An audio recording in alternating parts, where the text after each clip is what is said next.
segundo webinar da Rede Maternidade de Saúde sobre o curso do casal grávido. A gente tem que lembrar sempre que o curso Casal Grávido é um evento que acontece há mais de 40 anos. Desde que o Maternidade foi fundado, em 1980, o hospital sempre se preocupa muito em acolher a família, né? Tanto a mulher quanto o marido, nesse universo da gestação e do parto. E nós entendemos que fazer esses eventos através da internet e com as facilidades todas que hoje nós temos e que nós aprendemos a utilizar é muito importante para a gente poder manter essa proximidade com todos os pacientes todos os clientes que a gente busca sempre estar próximo. Então, para a gente é um grande prazer estar aqui com vocês hoje. Estamos em 3, eu, Carlos Henrique e a doutora Cláudia Laranjeira, da equipe de ginecologia e obstetrícia do Mater Dei. Somos coordenadores da equipe, e o doutor Paulo Poggiali, pediatra, neonatologista, coordenador da equipe de neonatologia do Mater Dei Santo Agostinho, né? Lembrando que nós temos também o Mater Dei Betim Contagem como segundo do hospital da rede, que faz e tem uma grande área de ginecologia e obstetrícia, pediatria e neonatologia. Então, eu vou pedir agora a Cláudia e o Dr. Paulo para se apresentarem, e logo em seguida a gente começa a discussão interativa. A gente recebeu algumas perguntas, todas serão respondidas. Se mais alguém tiver pergunta, é só enviar para a gente que nós vamos aqui fazer as respostas. Cláudia. Bom, meu nome é Cláudia Laranjeira, eu sou coordenadora do Serviço de Ginecologia e Obstetrícia da Rede, junto com o Carlos Henrique e a doutora Márcia Salvador, tá? E eu também sou supervisora da residência médica da Ginecologia e Obstetrícia, e eu trabalho também no alto risco, junto com o Carlos Henrique, Raquel, Luísa, Mariane. Nós somos os 5 médicos que atendem alto risco na rede. Em Betim Contagem ainda temos a Jussara. E é um prazer a gente poder resgatar esse curso do casal grávido, né, reinventando, né, a sua forma de acontecer. Esse ano realmente está um ano diferente, que a gente vai precisar várias coisas, né? Recriar, renascer, reinventar. Então, esse curso do casal grávido online, né? Ele está voltando a acontecer. Hoje é a nossa segunda reunião e a gente tem a intenção de torná-lo, né, tão importante para as gestantes quanto era o outro, que a gente tinha, em média, 300 gestantes dentro do auditório, né, em 3 ou 4 reuniões mensais. Então, nós tínhamos várias edições. Agora a gente vai ter que fazer um formato diferente, porque as edições online, elas exigem uma nova forma de conversar, né? Então, a gente faz muito mais um bate-papo, onde as dúvidas da gestante é o que geram, né? É o que gera a discussão. E com isso a gente vê que ao longo da webinar aqui do curso surgem novas perguntas, tá? E hoje nós temos a presença do Dr. Paulo, né, que é muito importante para a gente, porque a pediatria trabalha muito junto, né, da obstetrícia. Então a gente considera que é essencial ter um pediatra, né, para fazer essa discussão junto com a gente. Tá? Dr. Paulo. Boa noite, Cláudia, Carlos Henrique. Boa noite a todas as futuras mamães e provavelmente papais também que estão aí acompanhando, né? Um prazer muito grande estar participando. Então, como já fui apresentado, meu nome é Paulo Poggiali, coordeno a equipe de neonatologia que dá assistência em sala de parto, alojamento conjunto, ambulatório de egressos, no Hospital Mater Dei Santo Agostinho, né? Estou no Mater Dei desde a fundação do Mater Dei, desde 1980 já estava lá, e tenho esse prazer, essa alegria, e exerço a pediatria em meu consultório e lá no Mater Dei, né? Considero muito importante a presença do pediatra no pré-natal, né? A pediatra deve participar do pré-natal, para a maioria das situações das gestantes, com uma consulta presencial ou online no último trimestre da gravidez, né? Ou a qualquer momento, se o obstetra considera, por exemplo, uma gravidez com risco de uma interrupção prematura, né? Mas, então, essa oportunidade de conversar com as mães, a gente considera, as futuras mamães, a gente considera muito importante para que se possa desmistificar algumas situações, falar de alguns temores, falar especialmente desse momento importante do aleitamento materno e também das vivências que acontecem entre os pais e os bebês já desde o atendimento na maternidade e também nos primeiros dias, primeiro mês de vida, né? Especialmente para os pais de primeiro filho, há uma expectativa muito grande, uma ansiedade muito grande, e essa conversa pré-natal ela favorece que as coisas corram de forma um pouco mais feliz, mais relaxada, mais amena, né? Então, um prazer, eu devolvo a palavra para o Carlos Henrique. Obrigado, Paulo. Obrigado, Cláudia. A gente procura sempre, nesses eventos que nós estamos fazendo, esclarecer algumas dúvidas que as mães vão ou já enviaram para a gente previamente, através das redes sociais do Mater Dei, e a gente aqui, e da equipe de ginecologia, então a gente aqui pede para que todos participem e estejam sempre presentes para nos auxiliar nessa nova forma de comunicação. E a gente tem algumas perguntas aqui.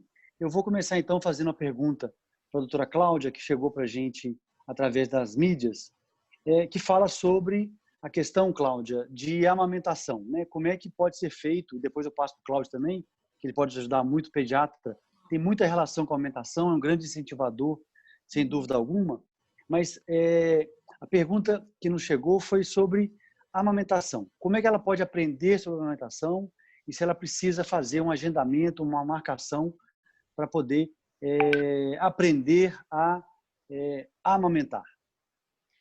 Bom, na verdade, a amamentação, ela é um treinamento, né? A gente vê isso muito logo que o bebê nasce, né? Que o primeiro dia é mais difícil, o segundo, o terceiro e por aí vai. Mas durante o pré-natal é importante, sim, primeiro, a gente fazer diagnósticos de alguma alteração, principalmente do mamilo, que possa comprometer um aleitamento da forma mais adequada e aí, diante disso, já se preparar, né, para algum tratamento, geralmente são tratamentos não invasivos, tratamentos mais de comportamento, de cuidados com a mama, para que a amamentação comece da forma adequada. Não existe nada assim específico que a gente necessite usar na mama para fazer um preparo, para que produza mais ou menos leite, né? O melhor estímulo para a produção do leite, o Dr. Paulo vai falar isso melhor do que eu, é o beber sugar, né? A mama, e aí eu até já deixo uma pergunta para a gente discutir aqui, que é a importância da amamentação na primeira hora de vida, né? Que é um dos grandes ganhos que o bebê pode ter, né, para que ele consiga amamentar e a mãe também se adapte, mas não existe nada de específico e de muito difícil de se fazer ao longo da amamentação.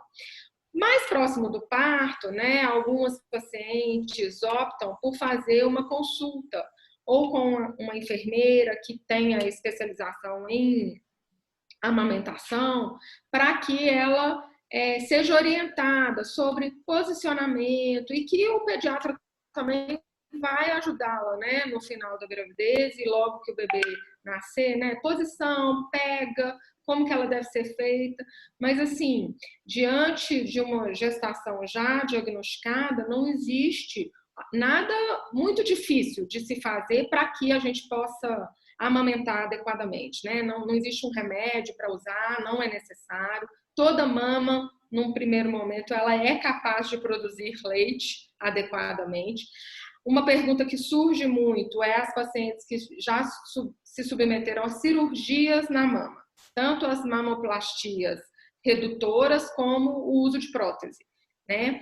Em geral, nenhuma das duas vai interferir na amamentação, exceto as mamoplastias redutoras, onde há uma lesão muito grande do mamilo ou que haja complicações posteriores que possam comprometer a drenagem dos ductos mamários. Mas isso também é um diagnóstico que vai poder ser feito antes para que a gente prepare a gestante para isso também. Tá? Doutor Paulo. Eu disse que na consulta pré-natal com o pediatra esse assunto deve ser abordado, como é abordado sempre com o ginecologista durante todo o pré-natal.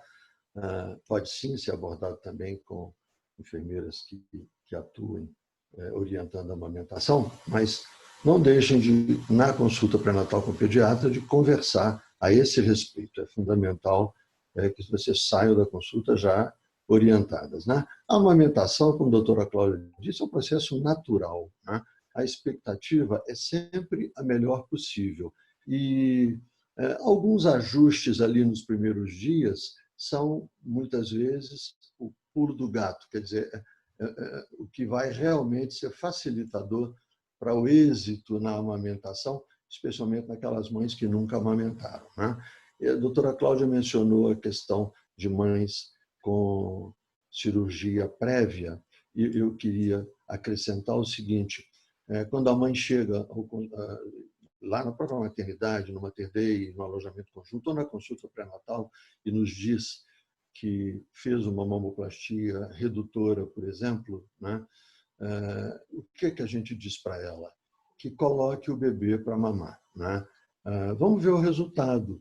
O bebê não vai ficar com fome. É óbvio que aquele bebê que precisa de uma complementação, que o leite materno está insuficiente, o pediatra vai orientar. Desde a maternidade, o pediatra já pode orientar. Mas é preciso dar a oportunidade ao bebê de mamar, até porque a amamentação ao peito vai muito além de quanto é de leite que se está extraindo, sabe? Há tanto benefício com o ato de amamentar, tanto para a mãe, um benefício pessoal, para protetor, para as mamas da mãe, como também para o bebê, do ponto de vista emocional, uma ligação estreita que o bebê estabelece, a mais íntima possível, né, com a mãe, através da mamada. As mães vão perceber logo na primeira mamada, às vezes em sala de parto ou no alojamento conjunto, que quando o bebê mama, ele fixa o olhar da mãe, né? Ele está olho no olho com a mãe, numa interação essencial, inclusive para a organização psíquica desse bebê, sabe? Amamentar, então, vai muito além de quanto de leite que está saindo. Um pouquinho de colostro que sai de leite, depois de alguns dias, tem muito anticorpo, células protetoras que vão ajudar o bebê a se proteger, por exemplo, de infecções, né? Então, são tantos os benefícios que o que menos conta para mim é quanto que está saindo de leite. É óbvio que a gente quer que saia o suficiente para que o bebê fique só no aleitamento materno e, se possível, nos primeiros 6 meses. A doutora Cláudia mencionou que sobre a importância da amamentação na primeira hora de vida. Isso é tão importante que lá no Mater Dei nós criamos em conjunto, nós, obstetrícia, um protocolo de aleitamento na primeira hora de vida. Nós temos lá no hospital, todas as equipes médicas do Mater Dei têm indicadores de qualidade que são levantados trimestralmente e discutidos com as diretorias clínica, técnica, etc. do hospital. Um dos indicadores nossos da neonatologia é o aleitamento materno na primeira hora. Então, para todo bebê em que é possível, né? Todo bebê que pode, imediatamente após o parto, ir ao colo da mãe, ir ao seio materno, a gente coloca e faz questão que o bebê tenha essa oportunidade de mamar na primeira hora. Isso traz benefícios imediatos para o bebê, facilitando a interação, facilitando a adaptação do ponto de vista, por exemplo, da glicose. O bebê estava recebendo glicemia pelo cordão umbilical, assim, glicose pelo cordão umbilical, assim que corta o cordão, há uma interrupção, né? Há uma queda natural no nível glicêmico do bebê logo após o nascimento. O aleitamento na primeira hora favorece que ele não tenha hipoglicemia, além de trazer benefícios para a própria mãe. Na hora que o neném está mamando ali no seio materno, na sala de parto, nem precisa mamar com tanta eficiência, basta ter o contato, a hipófise materna está liberando lá do cérebro a ocitocina, que vai fazer o útero dessa mãe reduzir mais rapidamente, diminuir sangramento. Então, benefícios, muitos benefícios, esse aleitamento na primeira hora, né? Paulo, é importante a gente falar sempre que essa conduta nossa, ela é feita tanto para o parto vaginal quanto para o parto cesariana. Ou seja, nós procuramos lá no hospital, para todas as crianças que nascem, seja de parto normal ou de parto cesariano, nasceu a criança, colocar ela no peito da mãe, colocar ela, apresentar ela para a mãe. A gente procura sempre levar o mínimo possível as crianças para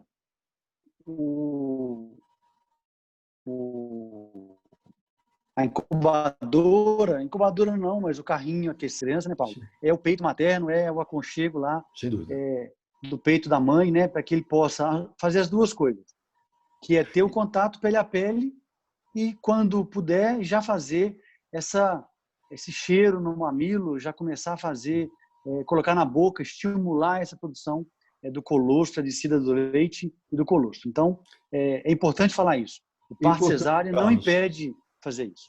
Não, e é importante que as mães saibam, as mães que estão nos escutando, Cláudia, saibam que isso é um compromisso nosso, é um compromisso da neonatologia e da ginecologia obstetrícia do Mater Dei, a amamentação na primeira hora de vida, o aleitamento materno em alojamento conjunto, é um compromisso que alimenta nossos indicadores de qualidade e a gente faz questão disso.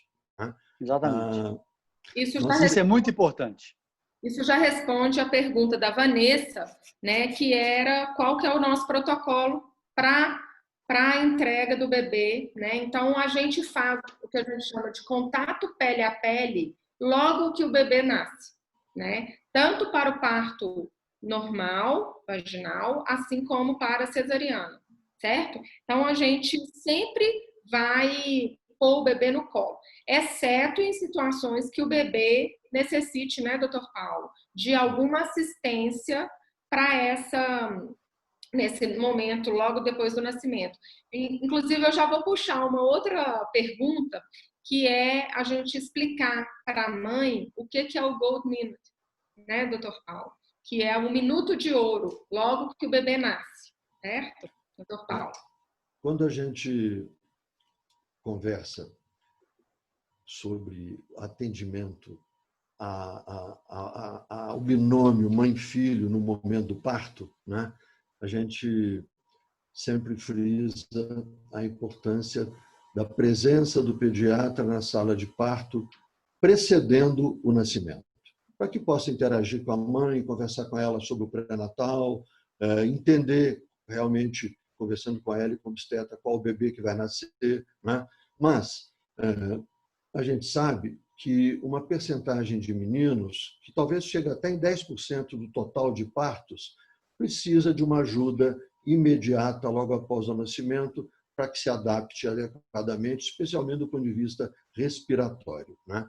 E a intervenção do pediatra com o bebê deve ser imediata, já no transcorrer do primeiro minuto de vida, se há necessidade dessa intervenção. Se o pediatra percebe e o obstetra percebe que já assim que o neném nasce, ele está precisando de uma ajuda para estabelecer uma respiração adequada, o pediatra intervém imediatamente. Então, tem que estar tudo preparado, né? A gente espera que no decorrer do primeiro minuto ele já tenha sido atendido e socorrido e mostrando o resultado, né? E se recuperando, né?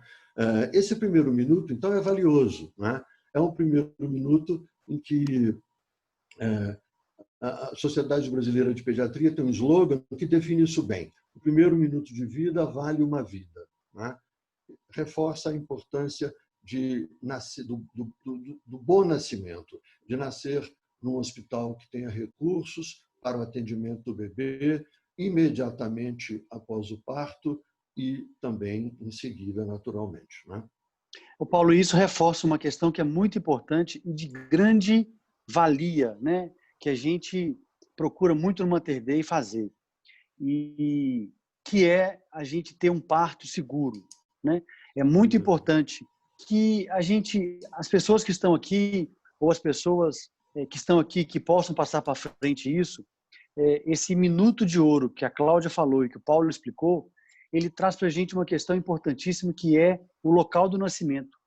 A gente precisa garantir, existe um saudosismo muito grande, nós entendemos isso, da época das nossas avós, bisavós, muitas vezes, algumas mães, que as crianças nasciam muitas vezes em casa, né? Mas a gente precisa deixar isso claro, que elas nasciam em casa porque não tinha outro lugar para nascer, né? Nascia em casa porque era longe, porque era no interior, afastado, nas fazendas. A minha avó, ela, na verdade, a primeira esposa do meu tio, do meu pai, do meu avô, na verdade, ela morreu no parto, né? E a gente sabe que isso é um transtorno quando acontece numa família. E os cuidados todos que exige hoje na obstetrícia e na pediatria estão muito relacionados a gente impedir que um dano aconteça.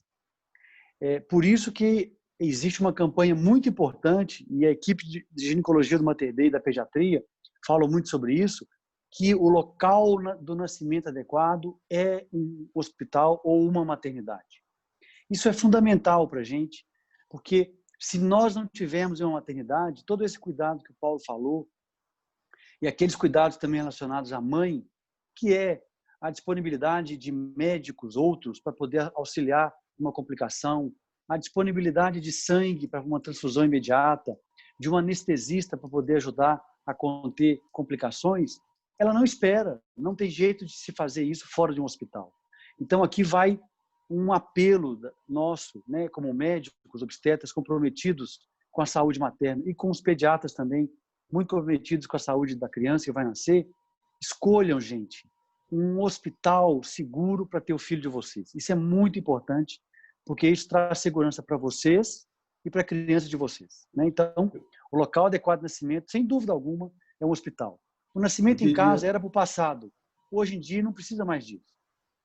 Eu queria, Carlos, aproveitar a oportunidade, então, para chamar a atenção e falar para as mães e pais que estão nos assistindo da segurança com que o Mater Dei está conduzindo esse momento que a gente está vivendo, esse momento do Covid-19, né? Eu já escutei de algumas gestantes, até que me telefonaram, perguntando: doutor Paulo, mas posso ganhar lá no Mater Dei? Lá no interna alguém que está infectado pelo Covid? E eu sempre respondo o seguinte: vá ao Mater Dei, porque o Mater Dei está absolutamente preparado para atender tanto a mãe quanto o neném, com fluxos bastante organizados. Não há mistura de paciente infectado com mãe que vai ganhar neném, nem a própria gestante.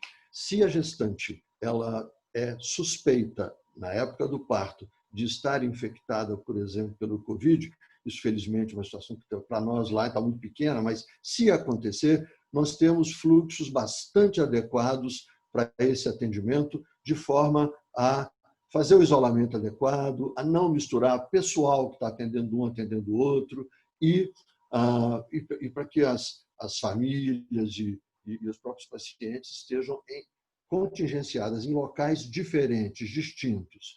Isso tem dado uma tranquilidade muito grande. Eu falo disso com muita convicção, porque tanto eu quanto a doutora Cláudia e o doutor Carlos Henrique participamos da confecção desses protocolos, junto com a Comissão de Infecção Hospitalar. Então, isso tudo está muito seguro, muito definido. Ganhe o seu neném no Mater Dei com serenidade, com tranquilidade, mesmo nesse momento, especialmente nesse momento. Sendo uma paciente, né, Paulo, que tem Covid ou uma paciente que não tem Covid. Nós estamos preparados para atender as duas com muita segurança, com muito carinho, e com muita atenção, sem colocar em risco ninguém, nem a paciente que tem Covid e nem a paciente que não tem Covid. Os familiares que vão acompanhar o Isso. parto e o parto. Eu queria, Carlos Henrique, uma pergunta aqui para você, da Suelen, e a gente pode discutir esse assunto, eu acho ele importante. Estou com 35 semanas, quando marcar a cesárea? E aí eu aproveito para já dizer que nessa pergunta nós também vamos comentar qual que é o momento adequado para a interrupção de uma gestação. A gente sabe cada vez mais que a melhor forma de uma criança nascer é quando a mãe entrou em trabalho de parto, né? Preferencialmente após 37 semanas. Até 36 semanas e 6 dias, 37 semanas, todas as crianças são prematuras. A gente deve sempre tentar fazer com que as crianças nasçam após a 37ª semana. E, estatisticamente, o ideal é que elas nasçam até 41 semanas. Então, nós temos entre 37 e 41 semanas para a grande maioria das crianças nascerem. Anteriormente a isso, o parto pode acontecer, mas vamos falar das crianças que não vão nascer prematuramente. É muito bom o trabalho de parto. Quando uma mãe entra em trabalho de parto, várias substâncias são liberadas nesse ato de ter o trabalho de parto que terminam de levar ao amadurecimento do pulmão do neném, ao amadurecimento da criança para esse nascimento. Nós temos várias crianças, e o Paulo ele vê isso muito, que mesmo sendo prematuras, próximos de 37 semanas, nascem espontaneamente de parto vaginal e várias delas vão para o colo da mãe e para o apartamento. É importante ressaltar aqui que no Mater Dei, todas as crianças que não precisam de nenhuma assistência diferente vão para os quartos com a mãe, sobem no colo da mãe para os quartos e ficam lá até a alta, não precisam ir para berçário. Mas para isso acontecer, o trabalho de parto eles auxilia muito. Então, mesmo para aquelas pacientes que têm uma cesariana, ou 2 cesarianas, ou 3 cesarianas anterior, mesmo para aquelas pacientes que querem ter um parto cesárea, e nós no Mater Dei fazemos questão de respeitar o desejo daquelas que querem ter parto cesárea, que isso é muito importante também, sem dúvida alguma, entrar em um trabalho de parto espontâneo tem uma grande valia, um grande benefício clínico para o filho de vocês. Então, essa pergunta de quando marcar o parto cesárea, idealmente, for marcar, marque com 40 semanas. Porque ao marcar com 40 semanas, você vai poder entrar em trabalho de parto, mesmo que você queira parto cesariano, ao chegar ao hospital, se for com um médico de plantão, esse médico vai respeitar o seu desejo, vai respeitar a sua opção de ter um parto cesariano. Ou pode ser, muitas vezes, que a paciente deseja ter um parto cesáreo de medo, né? O medo do desconhecido, o medo de quem está de plantão, porque não conhece, o medo da dor. E ao chegar ao hospital em trabalho de parto, muitas vezes, numa fase mais adiantada do parto, né, Cláudia? Ela vai se deparar com um ambiente acolhedor, como a gente tenta fazer no Mater Dei. Pessoas de confiança, somos todos especialistas em ginecologia obstetrícia, treinados em emergência obstétrica, certificados para isso. Então, todo mundo que trabalha no Mater Dei Santo Agostinho ou no Mater Dei Betim Contagem são médicos experientes e certificados, treinados em emergências obstétricas e no parto em si. E, ao chegar lá, próximo do nascimento, e com uma boa evolução do parto, muitas vezes a gente se depara com mulheres que queriam ter parto cesárea, mas a dor foi resolvida, o medo foi acolhido e elas têm parto vaginal de forma muito tranquila. Então, o momento ideal para quem quer marcar parto cesárea, gente, é por volta de 40 semanas. A gente evita o máximo possível marcar antes disso, porque a gente pode ser surpreendido com crianças grandes, com 39 semanas, 38 semanas, e que precisam de alguma ajuda depois de ficar em observação, porque tem uma dificuldade respiratória no nascimento. Então, a notícia e o recado aqui é: o parto, quando for agendado, o ideal é que ele seja marcado por volta de 40 semanas. E nós vamos torcer para que, ao chegar no hospital, essas pacientes que queiram ter parto cesariana se assim decidirem, poder experimentar e ter o parto vaginal. Está sem som, Cláudia. Eu vou aproveitar aqui e vou responder uma outra pergunta. E gostaria do complemento do Dr. Paulo, depois com a parte referente ao bebê. Primeira pergunta é quando que eu posso entregar o meu plano de parto? E se o plano de parto é uma outra pergunta, uma pergunta da Franciane e a outra pergunta da Luísa. Se o plano de parto é respeitado no maternidade.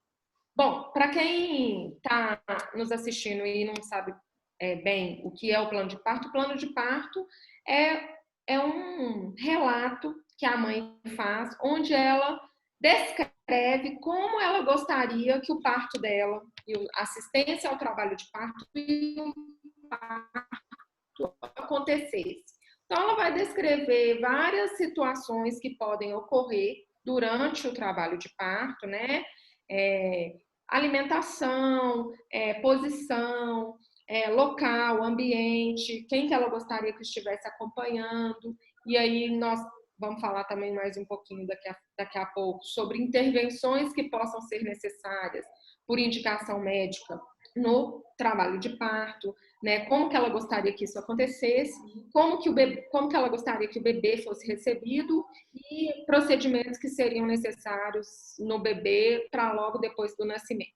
Então, primeiro, o momento de entregar o plano de parto, né? O ideal é que ele seja construído ao longo do pré-natal com o médico que está fazendo o acompanhamento desse período e que ele fosse também discutido com a equipe que vai fazer o parto, certo? Então, muitas mulheres, hoje a gente sabe que muitas mulheres fazem o pré-natal no consultório ou lá no Mater Dei, no serviço de alto risco ou de gestação de risco habitual ou nos consultórios particulares dos médicos.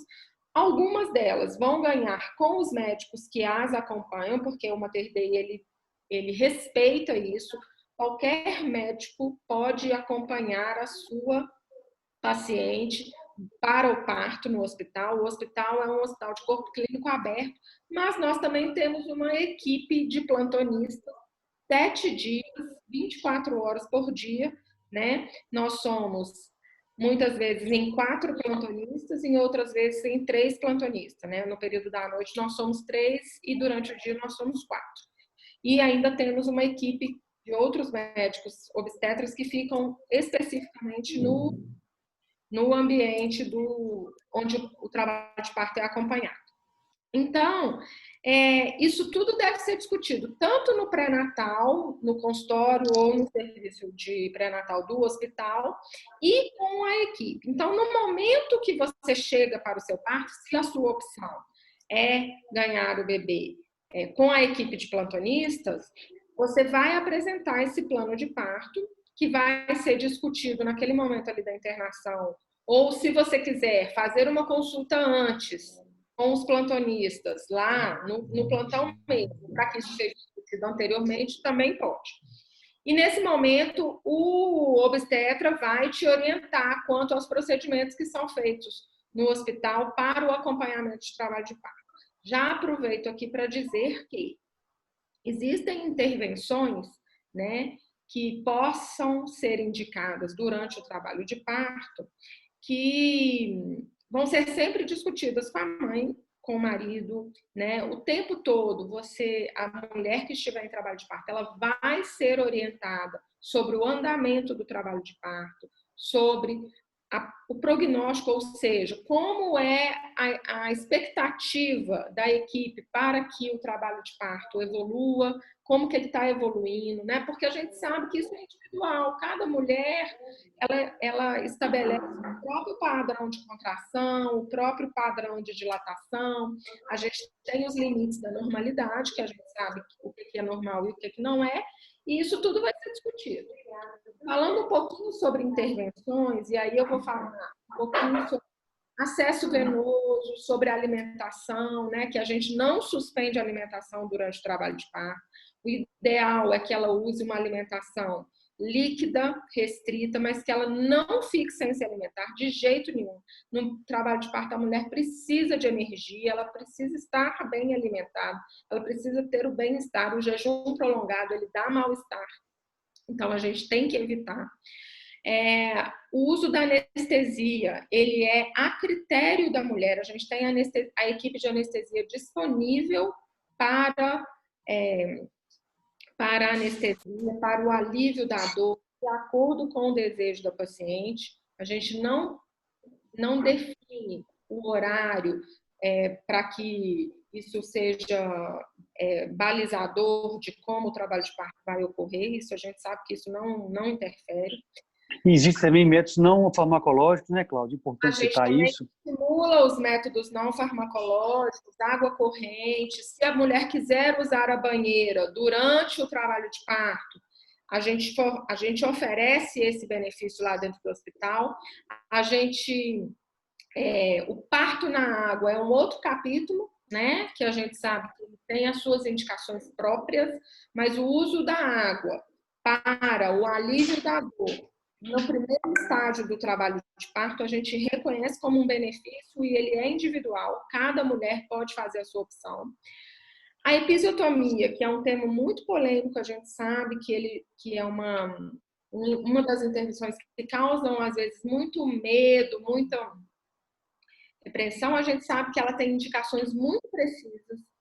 A nossa primeira opção é não realizar episiotomia, a gente sabe disso, que isso é o adequado, mas tem situações que a episiotomia vai proteger, né? Fetos muito grandes, necessidade de uso de algum instrumental no finalzinho do trabalho de parto, porque muitas vezes isso pode ser necessário, mas a gente nunca vai indicar um procedimento durante o trabalho de parto sem informar a mãe. Eu acho que isso que é o mais importante. Agora Isso é muito importante. É muito importante, só complementando uma questão aqui, e é bom de deixar isso claro até numa live dessa, que se fala muito que, algumas vezes, procedimentos feitos no parto, infelizmente, elas podem ter uma conotação como violentos, né? Como a própria violência obstétrica, que a gente escuta muito falar disso. E falar disso é importante para deixar claro isso, né? Fazer episiotomia, fazer o toque quando é necessário, não são procedimentos, e a gente tem que falar sobre isso, violentos. Eles têm objetivos. O que é muito importante, talvez a violência seja, não explicar isso, não falar por que está sendo feito, né? Então, como a Cláudia falou aqui, não é preciso ficar de jejum, não é preciso ficar, para aquelas pacientes que vão ter parto vaginal, ficar só no leito, deitadas. O médico vai fazer toque quando ele entender que ele precisa identificar como é que está a evolução do trabalho de parto. A ocitocina, né, que é um medicamento naturalmente produzido por grande parte das mulheres, mas pode ser uma ótima substância para ajudar a controlar as contrações uterinas, para que elas fiquem num ritmo que vai proteger, inclusive, o neném, porque eu vou encurtar contrações que estão inadequadas, que não vão levar ao parto, mas levam a estresse da criança se ficar muito tempo. Então, gente, é muito importante que vocês leiam sobre esses procedimentos feitos no parto com um olhar de benefício e não como um olhar que isso causa intervenções, né? Existe hoje, muitas vezes, um grande debate sobre isso e é importante a gente deixar isso claro, que essas intervenções feitas têm um objetivo só: tornar o parto seguro para a mãe e para a criança, né? E isso é importante a gente conversar e discutir, né? Então, o plano de parto serve para isso. Discutam o plano de parto com médicos de vocês do pré-natal. Se precisar, para aquelas pacientes que vão ter parto com plantão, vá ao hospital, e aqui eu já até respondo uma pergunta que foi feita, vá ao hospital, seja em Betim, Contagem, seja no Santo Agostinho, conversem com um médico plantonista, pode não ser aquele que vai fazer seu parto, mas você comece a se ambientar com o local, com o ambiente, com as pessoas, discutam sobre isso, né? E nada é proibido, né? Mas nem tudo que pode ser colocado pode ser executado a depender da evolução que vai acontecer no trabalho de parto. Eu queria Posso falar, Cláudia? Pode falar, pode falar. Tá, eu queria acrescentar, então, reforçar o que a Cláudia disse sobre a questão da confecção do plano de parto junto com o seu médico durante o pré-natal. Quando for também a consulta com o pediatra, aborde também as questões envolvendo a atenção ao bebê imediatamente após o parto e antes da alta também, até o alojamento conjunto, até o momento da alta. Mas converse a respeito, porque vai ficar mais fácil entender o que é importante para o seu bebê, o que protege o seu bebê, sabe? Às vezes a gente vê pessoas questionarem, mas vai fazer isso, vai fazer aquilo, isso não pode, isso agride, etc., sem entender a real proteção para o recém-nascido. Então, é fundamental conversar com o pediatra antes, durante a consulta pré-natal com o pediatra, mas conversar também com os obstetras a esse respeito durante a gestação. E, se houver dúvida, tentar clarear, esclarecer antes de chegar no momento de nascimento, naquele momento que, às vezes, é um trabalho de parto que começou e que deixa uma família ansiosa, até chegar no hospital, e já chegar lá sem ter resolvido questões que, às vezes, são muito simples de se resolver, mas que se tornam muito complexas pelo desconhecimento. Aproveitando aqui, a Adriana fez uma pergunta sobre qual o protocolo da realização de episiotomia. Bom, primeiro protocolo, ele já começa dizendo que a episiotomia ela não será feita rotineiramente, ou seja, ela não será indicada para todas as pacientes. Ela tem critérios para a sua realização. Então, o primeiro critério que a gente usa e que ele, às vezes, primeira coisa que tem que ficar clara nesse momento é que a definição se a episiotomia será realizada ou não, nós não conseguimos fazer essa definição antes do momento final do parto, que a gente chama de período expulsivo, que é quando o bebê está num plano bem baixinho, bem próximo da vulva, quase desprendendo o polo cefálico. Ou seja, então naquele momento, se houver um estiramento excessivo das fibras ali do períneo, indicando que pode haver uma laceração, e que essa laceração, o problema é que a laceração ela é incontrolada. E aí ela pode se estender até o ânus. Então, esse é o maior risco nessa hora. Então, nesse momento, se houver um estiramento muito grande, nós vamos ter que indicar a episiotomia, certo? É obrigatório fazer? Não, não é. Mas fazendo a episiotomia direcionada, como nós fazemos no Mater Dei, no Mater Dei nós temos um instrumento específico para fazer episiotomia, que é uma tesoura, onde nós conseguimos, com essa tesoura, garantir que o ângulo dessa episiotomia em relação ao ângulo mediano do períneo, ele vai ser maior do que 60 graus. Ou seja, na hora que eu fizer essa incisão, eu vou garantir que o eixo, a direção da episiotomia vai fugir dos músculos do ânus. E isso vai dar uma proteção. Em casos onde há uma distócia, ou seja, você tenha um parto dificultado por alguma dificuldade mesmo, né, de desprendimento de um ombro, por exemplo, do bebê, também vamos precisar fazer para evitar que haja lesão do períneo por laceração extensa. Lacerações pequenas, elas não mudam a vida da mulher, a gente sabe, mas as lacerações maiores que atingem a musculatura do ânus ou a própria mucosa do ânus, elas são maléficas e podem levar a sequelas para a vida inteira, certo? Como a incontinência fecal.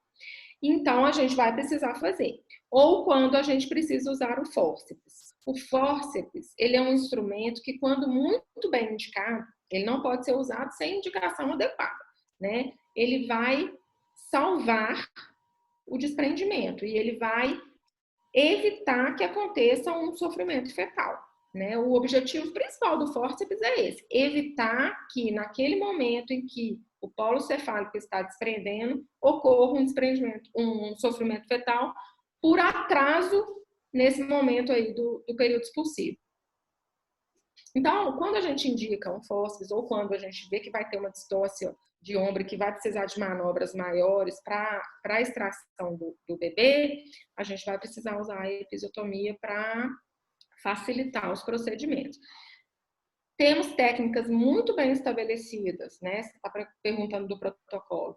Para a reconstrução desse períneo, toda a equipe do Hospital Mater Dei é treinada em lesões perineais, é um treinamento específico que a gente faz, e a gente faz ele periodicamente, certo?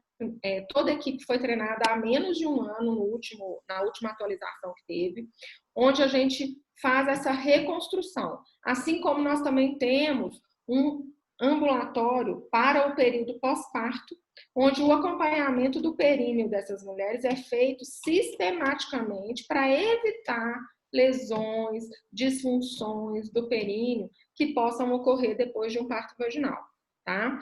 Então, todas as mulheres que têm parto vaginal, com qualquer fator de risco para desenvolver uma disfunção depois, tendo elas sendo submetidas à episiotomia ou não, elas podem ser encaminhadas para esse ambulatório de atenção especializada. E a gente tem que lembrar que existe também um ambulatório de fisioterapia para preparação do períneo ao longo do pré-natal. A gente sabe que a mulher, após a 24ª, 26ª semana de gravidez, é importante que ela comece a se preparar para o parto vaginal. E a preparação perineal, com exercícios que são ensinados pelo fisioterapeuta, eles ajudam no parto, né? Um períneo preparado, com a musculatura preparada, ela é um fator muito importante para que a gente tenha um parto vaginal e que o períneo esteja preparado para esse processo de distensão que vai existir. Eu vou aqui, Paulo, aproveitar e vou te fazer uma pergunta a respeito sobre os exames. Quais são os exames que são feitos nos recém-nascidos, no primeiro e no segundo dia de vida? E qual que é o processo deles de volta ao hospital logo depois para fazer o acompanhamento? Eu disse então que o bebê, o pediatra está presente na sala de parto, né? Na sala de parto, o pediatra, na maioria das vezes, é um espectador, porque as coisas tendem a correr bem para a maioria dos meninos, né? Ele vai ajudar na condução desse bebê para o colo materno, né? Se é um parto normal, o neném já é colocado pelo obstetra imediatamente no colo da mãe, ele ali mesmo, o pediatra ajuda um pouquinho, se precisar, a secar o bebê, aspirar uma secreção ou outra, fora das vias aéreas superiores, se necessário. Ou se é um parto cesáreo, o pediatra procura no Mater Dei o mais rápido possível levar o neném para o colo da mãe, né? Ali, o pediatra faz uma avaliação inicial do bebê, né, sumária, em que ele, além de dar uma nota numa escala que chama escala de Apgar, todos os bebês vão receber quando nascerem. Apgar não é nenhuma sigla, é o sobrenome da médica que bolou essa escala e que permite avaliar a situação do neném no primeiro, no 5º minuto de vida e mais, quando é preciso, por mais tempo. Habitualmente, primeiro e 5º minuto. Na sala de parto, o pediatra vai tomar esses cuidados com o bebê e no alojamento conjunto, já o neném, a imensa maioria, felizmente, vai para o alojamento conjunto com a mãe, no Mater Dei, junto com a mãe, não há separação. O bebê fica com a mãe na sala de parto. Se a mãe, por um parto cesáreo, por exemplo, tem que ficar numa sala de observação pós-anestésica antes de subir para o apartamento. O bebê sempre com a mãe, no colo da mãe, tendo chance de amamentar e tal. Depois de um período, todas elas vão para o apartamento, né? E o bebê junto. Lá, como é que o neném se comporta? Nas primeiras 2 horas de vida, para a maioria dos meninos, o bebê está alerta, o bebê, hora boa de pôr o neném no peito, muito chama a atenção das mães para esse aspecto. O parto é um momento muito feliz, né? É um momento de grande alegria para a família. E muitas vezes é uma festa que acontece, felizmente, na imensa maioria das vezes, uma verdadeira festa acompanhando o nascimento, né? Mas é preciso entender que nessas primeiras 2 horas de vida, o bebê precisa de uma interação íntima com a mãe, de ter a oportunidade de mamar, isso é protetor para o bebê, e especialmente porque depois de 2, 3 horas de vida, o bebê entra numa sonolência profunda. É como se ele fosse descansar da situação do nascimento. E ele, então, vai dormir, às vezes, 8, 9, 10 horas. E é importante que as mães saibam disso, para não ficar lá, para aquele bebê que nasceu bem, que está normal, não tem nada de especial a preocupar, e quando há, o pediatra mesmo toma as providências, mas o bebê que está correndo tudo bem, depois de 2, 3 horas, vai dormir. E dorme, às vezes, 8, 9, 10 horas, usando as reservas com que nasceu, as reservas de glicogênio, de glicose, as reservas que vão permitir a ele se alimentar das próprias reservas nesse período. E depois de 8, 9, 10 horas de vida, vai começar a acordar, 12 horas às vezes, e ficar então um período de vigília maior, vai mamar em intervalos mais curtos. Importante que as mães saibam disso, para não ficar no menino que está sonolento com 4, 5, 6 horas, querendo que ele mame e se frustrando, porque ele vai ao peito e não vai mamar, né? Importante lembrar disso. O pediatra vai, então, ao apartamento nas primeiras, depois de algumas horas de vida, fazer o que a gente chama institucionalmente de primeiro exame, mesmo tendo havido aquele exame sumário na sala de parto. Sumário é muito importante, mas o primeiro exame institucionalmente é feito lá no apartamento, e é um exame completo, depois de algumas horas de nascido, e o pediatra vai fazer, então, nesse exame, um teste chamado teste do olhinho, em que ele vai analisar aquele reflexo vermelho que vocês veem quando tiram foto olhando para o flash. Se a máquina não tem um filtro, o olho fica vermelho. Ninguém gosta, mas para o bebê é muito importante que isso aconteça. Esse reflexo vermelho normal é tradução, na imensa maioria das vezes, de normalidade de todos esses níveis aí do nosso olho, né? Das estruturas oculares. Depois disso, o pediatra faz, então, a avaliação geral do bebê e vai, falando de testes especificamente, como o Carlos Henrique perguntou, depois de 24 horas de vida, é importante que vençam as 24 horas, hoje em Belo Horizonte, nenhum bebê tem alta antes de 24 horas, porque é um dispositivo legal, a lei municipal, muito bem-vinda, que exige que após 24 horas de vida se faça o chamado teste do coraçãozinho. Esse teste é muito importante, é muito simples. Um sensor de oxigênio que vai medir o teor de oxigênio na mãozinha e no pezinho do neném, sem incomodar, só encostando mesmo no dedinho, na mão e no pé. Esse teste do coraçãozinho permite afastar algumas cardiopatias silenciosas, graves, porém silenciosas. O pediatra ausculta o coração, está normal, está tudo bem. Com 4, 5, 6 dias em casa, o bebê vai ter uma descompensação cardíaca. Isso, felizmente, é raro, sabe? Mas é tão importante que o bebê seja acudido antes que descompense, que foi criado esse teste do coraçãozinho, né? É feito, então, depois de 24 horas de vida. Quando o bebê sai de alta, lá no Mater Dei, ele sai com uma recomendação para voltar para uma consulta no 5º dia de vida. Nós instituímos desde 2007, 2006, o ambulatório de egressos no Mater Dei, em que a gente dá a oportunidade para que 100% das mães e pais tragam o seu bebê no 5º dia de vida para uma avaliação de fundamental importância, em que o pediatra vai ver como é que está o peso do neném. Inicialmente ele perde peso, nessa época já está começando a recuperar, vai ver como é que está a mamada, o aleitamento materno, vai ver se apareceu uma icterícia, que é importante que se investigue em todo recém-nascido, e para a maioria deles em torno do 5º dia de vida, né? O pediatra vai ver, auscultar outra vez o coração, ver como é que está a evolução do umbiguinho do bebê, do umbigo, né? E imediatamente providenciar para que seja feito ali, então, outro teste, o teste do pezinho. O teste do pezinho que no Mater Dei, desde 1997, a gente faz ampliado. Nós começamos no Mater Dei a fazer o teste do pezinho antes que ele ocorresse na rede pública no Brasil. Ele acontecia na APA, em São Paulo, num outro lugar, desde 1990, por aí. No Mater Dei, nós começamos com o teste do do pezinho antes que ele existisse na rede pública. E o ampliamos a partir de 1997 para investigar em torno de umas 30 doenças, e isso é feito até hoje. Hoje, com uma gama maior ainda de possibilidades no teste do pezinho. Vocês vão ter oportunidades, mamães, papais, aí, de conversarem isso lá durante sua passagem, na consulta pré-natal com o pediatra ou durante sua passagem pelo alojamento conjunto. O teste do pezinho vai ser feito aí nessa consulta do quinto dia. No Mater Dei, a gente pede também um teste que tem uma sigla, triagem para SCID, SCID.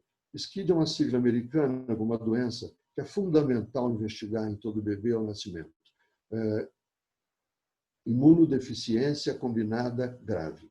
É uma deficiência imunológica muito séria que 1 para cada 70 mil recém-nascidos apresenta. Aí você fala, bom, 1 para 70 mil é raro? Olha, eu acho que em medicina a gente considera raro é ganhar na Mega Sena, viu? É 1 para 50 milhões. Então, nós não podemos privar o bebê dessa investigação, porque o bebê que tem a doença, a predisposição para a manifestação dessa doença, imunodeficiência combinada grave, ele nasce normal e tem que ser curado dessa doença até 3 meses e meio de vida. E de forma complexa, com um transplante de medula óssea. Por causa disso, é que a gente faz isso já há alguns anos no Mater Dei, né? Todo bebê a gente recomenda que, junto com o teste do pezinho, seja feito a triagem para a SCID. Rapidamente, eu digo para vocês que isso já era para estar na rede pública no país, há 3 anos atrás. Essa evolução política que nosso país teve, essas coisas ficaram de lado. O governador de Minas, o atual, já assinou a portaria para que isso seja instituído. Veio o Covid, que seguramente atrapalhou um pouco também, mas em breve, Minas Gerais vai ter na rede pública o teste da imunodeficiência, para vocês terem ideia da importância disso, né? Um outro teste o Mater Dei disponibiliza, e aí só o Mater Dei, por enquanto, alguns outros, aliás, muitos hospitais no país, em São Paulo, Rio, etc., um teste que amplia, não substitui, mas amplia a triagem do teste do pezinho. É um exame que chama triagem genética neonatal, que permite a investigação de, atualmente, mais de 300 doenças genéticas tratáveis, ou seja, doenças que, se diagnosticadas, você, o pediatra, a família, etc., vão poder fazer alguma coisa para melhorar, curar ou melhorar a condição de vida do bebê. Então, isso também já é disponível lá no Mater Dei. Além desses testes que eu já mencionei, o último, o teste da orelhinha. Todo bebê sai do Mater Dei com a solicitação para fazer no próprio Mater Dei ou em outro lugar, se a família preferir, um teste da orelhinha, um exame de audição essencial, universal, para 100% dos bebês, isso no mundo inteiro. Se você pega um bebê que escuta bem e um bebê que é surdo no primeiro mês de vida, nos primeiros meses, você não vai saber distinguir qual é surdo, qual não é. Não adianta falar que a porta bateu e ele assustou. Essas vibrações transmitidas por via óssea podem fazer até um bebê surdo se assustar. Então, o teste da orelhinha é obrigatório no Mater Dei de praxe. Acho que eu falei dos testes, né, Carlos? Era isso que você queria saber. Era isso mesmo, Paulo, porque reforça a importância desse cuidado e reforça o que nós já falamos aqui, da importância de nascer no hospital, nascer numa maternidade, né? Isso é fundamental. E eu vou puxar aqui um assunto que é sobre acompanhantes, né? A gente tem pergunta aqui sobre acompanhantes e sobre doulas. A doula é um acompanhante que a gestante pode levar para o hospital, para a maternidade. Nós recebemos elas no Mater Dei. É muito importante ficar claro que a doula ela não tem nenhuma função técnica, ela é apenas um suporte emocional para a gestante, para a família, se a família assim desejar. Ela é muito importante que eu brinco sempre com as pacientes nossas para que vocês tragam para a maternidade pessoas que estão sem pressa, que não está com outra atividade para ser feita, né? Quando uma mulher interna no hospital para ter um parto, a coisa mais importante para ela naquele dia ou naqueles 2 dias que vão seguir é o parto, é o nascimento. Nós não precisamos correr para fazer o parto. Nós não precisamos acelerar o parto para esse parto ser muito rápido. E a gente sabe que muitas vezes alguns acompanhantes que podem estar junto do parto têm outros compromissos. Então, aqui vai um recado e um aconselhamento para todo mundo. Escolham, gente, para vir para o dia do parto de vocês, aquelas pessoas, pais, mães, irmãos, sogra, sogro, tias, tios, que não têm outra coisa para fazer naquele dia, para que não fiquem apressando a equipe médica a resolver o parto, né? A gente não precisa fazer isso. O neném tem um momento do nascimento e nós temos que respeitar esse momento do nascimento, esse tempo do nascimento, né? E aí a gente precisa fazer. A doula, então, ela pode estar junto, ela pode ajudar essa mãe lá nos posicionamentos, no banho, se ela quiser, na banheira, mas a doula não pode, e é importante que as mães conversem isso com aquelas doulas que vocês vão combinar de estar no momento do parto, para que elas não interfiram no parto, né? Porque o obstetra, o médico obstetra que está encarregado do parto, tem toda a condição técnica de poder fazer a conduta no parto e resolver as complicações. Como a Cláudia falou aqui, a gente pode ter algumas complicações no parto, elas podem existir. Não é um problema a gente ter complicação no parto. O mais importante é que a gente tenha a estrutura e que tenhamos pessoas habilitadas e que saibam resolver as complicações. Esta é a segurança de uma equipe bem treinada e de um hospital com as condições. Resolver as complicações se elas aparecerem. Saber resolver a evolução do trabalho de parto se assim for necessário, né? E os acompanhantes, além daqueles que eu falei aqui, eles podem vir ao no trabalho de parto, pode estar presente.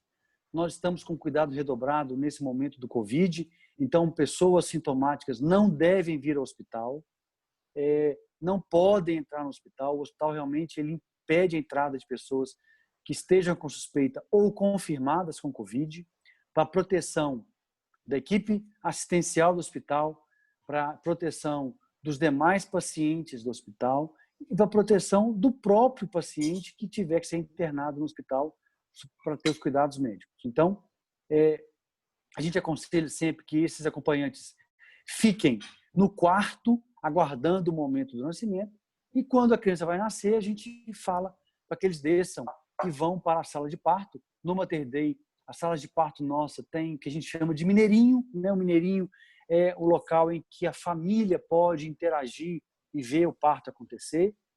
A mãe fica protegida, sem exposição, e isso, então, ajuda nessa interação que é importante no nascimento. E a gente procura, nessa época agora do Covid, proteger a família, proteger a mãe, proteger a criança e a equipe assistencial, para que não haja risco assistencial para as pessoas. Então, os acompanhantes são muito bem-vindos, a doula é bem-vinda, desde que vocês tragam pessoas que estejam com paciência, com tempo para acompanhar o trabalho de parto na evolução natural do trabalho de parto que tiver que acontecer. Tá bom? Carlos, posso falar uma coisinha a respeito? Claro. Uma palavra minha para as mães nesse aspecto, sabe? Eu, sempre que tenho oportunidade nas consultas pré-natal, eu falo com as mães da importância desse momento sublime do nascimento, sabe? É um momento especial na vida do casal, na vida do bebê, sabe? Um momento em que a interação entre vocês três, bebê, quando são gêmeos os bebês, né? e os pais, um momento sublime e especial, um momento que vocês têm que estar uns voltados para os outros, sabe? Então, sempre gosto de dar essa dica. Eu disse que o parto é uma festa, e graças a Deus na maioria das vezes. Mas nesse momento, primeira hora de vida, ali na sala de parto, sabe? Às vezes com a família toda querendo participar, muito importante entender que essa primeira meia hora de vida, a mãe e pai estarem ali focados no bebê, o bebê ter oportunidade da amamentação, o olho no olho que o bebê já vai estabelecer com a mãe. Então não vale a pena ele olhar, ele está no peito da mãe, vai olhar para o olho dela, mas só vai ver o queixo, porque ela está olhando para o mineirinho para acenar para a turma que está lá fora, ou para tirar retrato, etc. Ou falar no telefone com alguém que está lá fora, um parente que está longe, nesse momento tão alegre, tão festivo. acho que dá para esperar, não é? Porque é hora de estar voltado para o seu bebê, é hora de uma interação estreita, porque isso não é nada, não estou falando novidade nenhuma, viu, gente? Eu era estudante de medicina e já existiam livros maravilhosos falando sobre a relação mãe-filho, sabe? E citando como é a relação, fazendo paralelos, como é a relação mãe-filho nas outras espécies, né? Além da humana, e trazendo, será que nós não temos que fazer o que os bichos fazem, entendeu? Nesse momento do nascimento, de estarmos Essa ali, humanização, né, Paulo? sem Que a gente dúvida, fala é para isso, né? É para sem transformar o dúvida. par de novo. Esse é o aconchego que precisa. Sem dúvida. Isso é de fundamental importância, sabe? Isso é muito mais importante que a gente ter inúmeras fotos, inúmeras situações de intervenções ali para depois, sabe? Porque o que precisa ficar para depois e para a vida inteira é o estabelecimento de um vínculo fundamental entre mães, pais e filhos. Não é? Perfeito, isso mesmo. Deixa eu responder. Nosso tempo já está bem avançado e eu acho que vai ser prudente talvez a gente encerrar para não ficar muito cansativo, mas eu queria primeiro falar que todas as perguntas que não foram aqui respondidas, porque foram muitas, nós vamos enviar a resposta para vocês, tá? Podem ficar tranquilas, tá?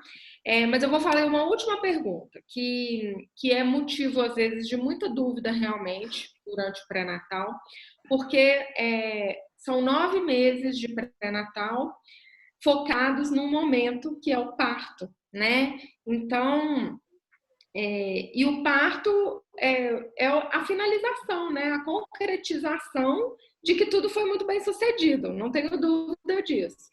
Então, a Luísa, ela mandou uma pergunta aqui pra gente, até antes da live começar, que é sobre dúvidas sobre a equipe de plantão e como que ela vai confiar em quem não acompanhou durante o pré-natal, tá?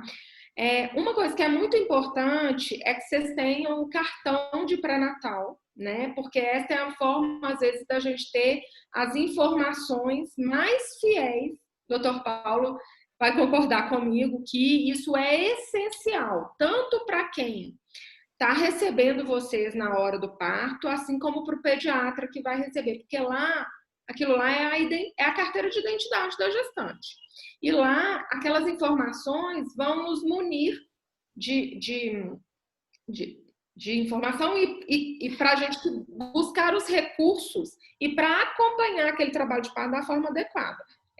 Indicar tratamentos que sejam necessários, entender qual que é como que está a evolução daquele bebê para que a gente possa conduzir o trabalho de parto, né? E como que a gente vai manter a monitorização desse bebê e dessa mãe. Então, isso tudo é importante, tá? Então, esse é o primeiro item. E aí, como que você vai criar um vínculo, né, com esse obstetra que está te recebendo? Primeiro, eu queria tranquilizar todas as mulheres que vão ter o parto com a equipe de plantonistas, que a gente tem uma forma de seleção muito sistemática para os nossos plantonistas. Do ponto de vista técnico, todos os plantonistas que atendem ali o pronto atendimento para receber vocês e que vão acompanhar vocês durante o trabalho de parto e realizar o parto, todos são titulados, todos fizeram residência médica para especializar-se em ginecologia e obstetrícia. A gente tem critérios, todos têm que ter um título de especialista, isso nos mune de informação, de capacidade técnica e nos dá segurança. Além disso, toda a equipe do Mater Dei, ela realiza cursos de capacitação em assistência, em emergências, para que a gente esteja preparado, né, para qualquer intercorrência que aconteça, tá? E tanto de obstetrícia quanto de pediatria. Exatamente. E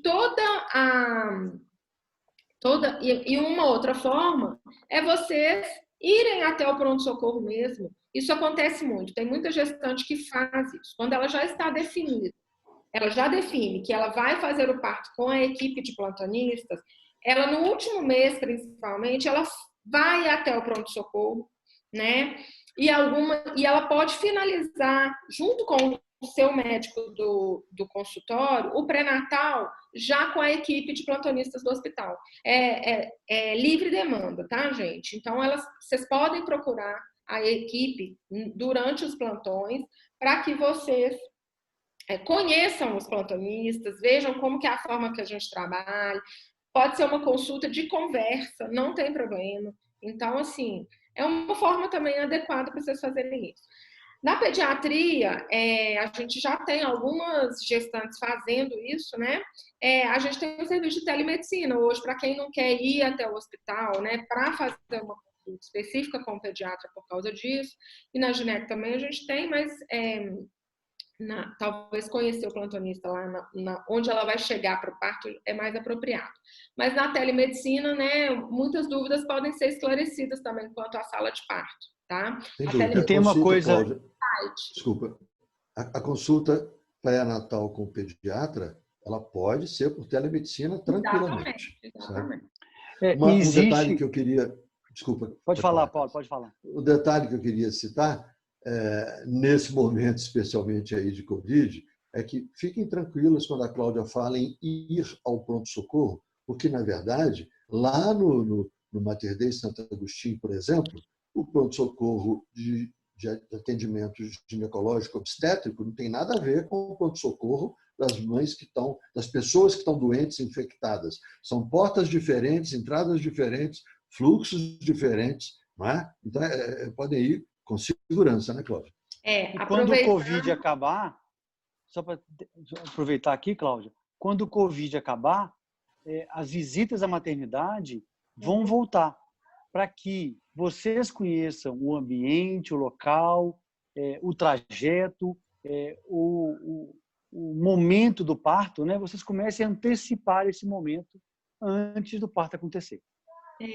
E aqui, tem uma pergunta aqui, inclusive, de uma participante, perguntando qual que é o hospital adequado para ela ir. E ela tem dúvida entre o Santo Agostinho e o Contorno. Para gestantes, o atendimento da rede Mater Dei só é realizado no Santo Agostinho e no Mater Dei Betim Contagem. Na unidade Contorno não existe maternidade, certo? Então, para gestantes, o atendimento deve ser no Santo Agostinho ou no Mater Dei Betim Contagem, ok? Entrada pela Rua Gonçalves Dias, tá? Bem, gente, então a gente quer agradecer muito a presença de cada um aqui, de todas as perguntas que cada um mandou. A gente sabe da importância que é e a gente está aqui à disposição para quando vocês precisarem. Tem as redes sociais nossas, podem mandar as dúvidas e perguntas que tiver.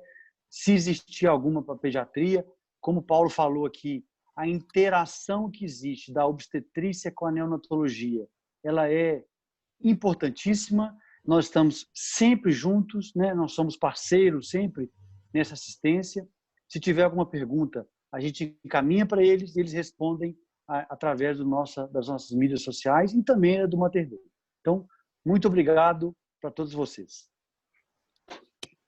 Boa noite para todos. Boa noite.